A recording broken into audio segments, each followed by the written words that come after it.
At first glance, it looks like Evelyn's W-Engine is broken. I was approached by ViciousPink on Discord, who had observed that Evelyn's W-Engine's heartstring buff was not doing anything. For those that aren't aware, Evelyn's W-Engine has a passive where it allows chain attacks and ultimates to ignore fire resistance depending on the number of stacks you have. This buff applies on entering combat, as well as on use of chain attacks and ultimates. Since it lasts for 30 seconds, and you start with 1 stack from entering combat, it's likely that you use your first chain or ultimate before the first stack falls off. Since that puts you at 2 stacks, it means for most rotations, you'll be permanently at 2 stacks. Even in rotations where you aren't stunning within 30 seconds, you're usually going to be using your chain before that. But what if I told you that, at first glance, it looks like it's not applying at all to begin with? Evelyn here is using all 2P sets to prevent any conditional buffs. Heartstring Nocturne is equipped and at phase 5, so you should get 20% fire res shred with 1 stack and 40% when maxed. There's no way that won't be noticeable. We're fighting a level 70 Guardian MK2, which is fire resistant. That way, the effects of the res shred should be even more noticeable. This Evelyn does have M2, so we get 15% combat attack, but this is unconditional. All of the Mindscape related buffs shouldn't matter here. What we'll do now is wait 30 seconds. That's how long each stack of heartstring should last for, so let's make sure that all of them have dropped off. As stacks apply on casting ultimate or chain, we can do 2 ultimates one after another to see the stacks go up. My first ultimate does a final hit of 234,591. In theory, this should have 1 stack already factored in, as it builds on the cast itself. My second ultimate though, also does 234,591. At this point, I should have a second stack, but nothing is being applied. So it seems like we're not getting any stacks here. And maybe there's a problem with VR. I've seen no shortage of people saying that the VR game mode is jank and doesn't actually reflect things accurately. So we can try the Hollow Zero training dummy instead.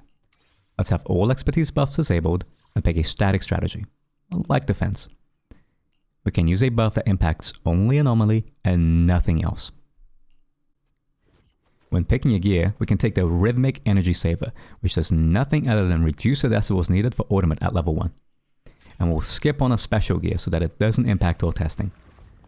Now that we have access to the training dummy, we can use an ultimate to make sure that we're in combat.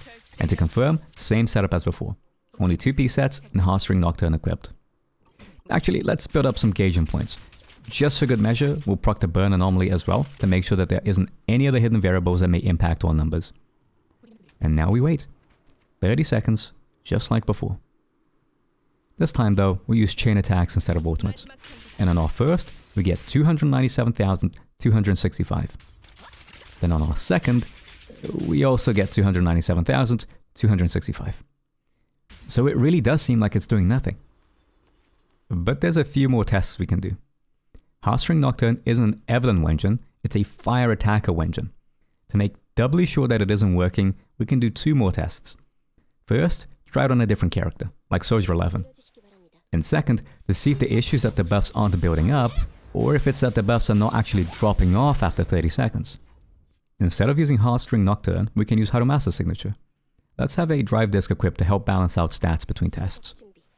As before, a level 70 Guardian MK2 is the target. We have 1034 attack, 146% crit damage, and 18 pen.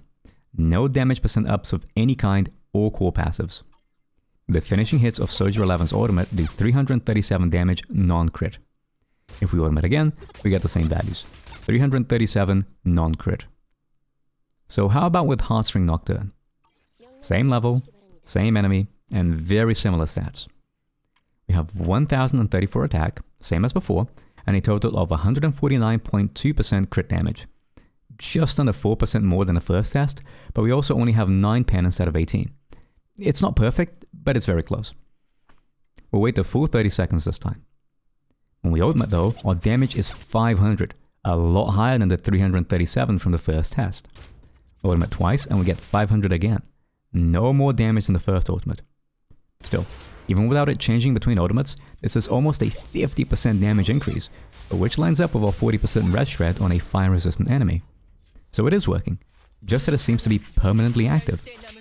Except that's not quite the case. Instead, let's do something a bit crazy. Repeat this latest test with the enemy AI on.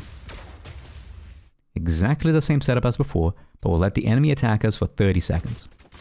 When we first ultimate, we get 417, less than the 500 that we had gotten when we were just waiting normally. The second ultimate though, that goes up to 500, the number we'd expect to get at maxed out stacks. So it isn't permanently active. What gives? The answer is quite simple actually. It's combat. If we repeat the same test again, leave the enemy AI off, but keep attacking constantly during the 30 seconds, and then cast an ultimate, we get 417. Second time, and it goes up to 500. What was happening is that by not attacking the enemy, the game was taking us out of combat. When we then cast an ultimate or chain, we'd both get a stack from the skill, and then another from re-entering combat. But it doesn't end there, because VR can be rather deceptive with how it handles combat. Hormone Punk is a disk drive set that procs either on entering combat or switching in. What it doesn't tell you is that this switch in has to be done in combat too. With a 4-piece Hormone Punk set equipped on Ellen, I can load in shield defense, swap to her, and not have any buffs applied. But as soon as I walk into the arena, even without swapping, I get the combat attack buff. If we take this to VR, as soon as you load in, you'll be put into a combat state, as the default turfing will spawn with the AI turned on. Check our stats, and indeed, the combat attack buff from Hormone Punk is active. If we turn the AI off, it won't be long until we're no longer in combat. You can see this clearly by the fact our energy isn't regenerating. So we wait the 20 seconds needed to get the Hormone Punk off cooldown. And make sure we're in combat, I'll walk up and attack the turfing with Nicole. But before I swap to Ellen, I'll respawn the turfing instead. If I swap to Ellen then, still no buff applied. But if I do the exact same attack without respawning the enemy, and then swap to Ellen, and will you look at that, Hormone Punk is working as intended. People complain that it doesn't work in VR like it does in a fight, and it seems like that's indeed true, but that's because of how in-combat effects and interactions work. So next time you're labbing in VR, don't forget, if you change the monster, that can put you out of combat, and all effects tied to a combat state will get influenced by that. And don't wait too long either, because that takes you out as well. Thing is, the VR detractors aren't wrong. I lied on the thumbnail. The VR mode is actually busted, but we'll cover that in a future video. I hope you enjoyed this little breakdown.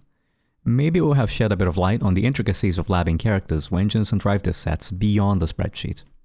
If you're interested in niche character tech, detailed character guides that focus on execution, or even just game-breaking bugs and fundamentals, then do like, share, subscribe, and ring the bell. I've got more videos coming. Thank you all for watching, and I'll see you next time.